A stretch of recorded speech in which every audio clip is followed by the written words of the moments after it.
So today we're doing a little bit of an education piece on just how to stay motivated to train and how to keep your training up in the cooler months that'll be coming up now for us in Australia.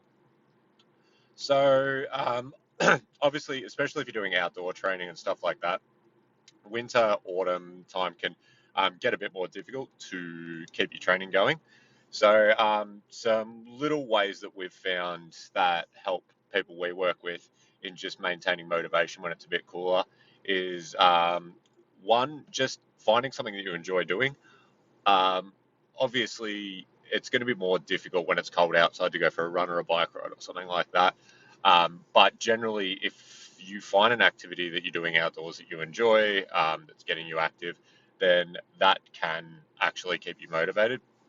You're more likely to stick with something if you enjoy doing it, as opposed if you're forcing yourself to go for a run when it gets colder, it's probably going to get more difficult.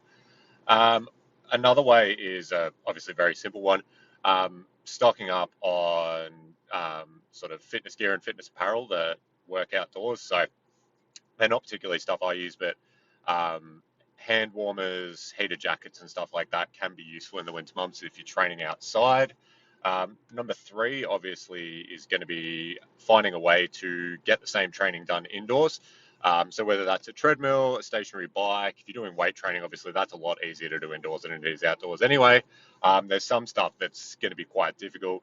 I know I don't like training on a treadmill when I'm doing my long runs, so that's not something that works for me. And same with sports specific training. You can't really do football or soccer training indoors. As soccer, you can do a little bit on futsal courts, but not to the same extent that you can get outdoors. Or another option is finding different indoor sports that you can do over the cooler months, even if that's just to supplement your training. So, say, for example, if you're doing some social basketball or something a couple of nights a week, that might prevent the need for you to go for runs on those days. So, you're still getting a type of training in.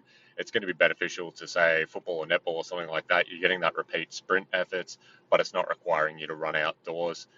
So these are just a few things. Probably the final one we would say is can be difficult for a lot of people. We're training at a different time of day, so obviously the nights and mornings are going to be a lot cooler. So if you're struggling to get outdoors because it's colder at those times, moving your training session to the late afternoon or on your lunch breaks or stuff like that, so you're still getting outdoors, can be beneficial.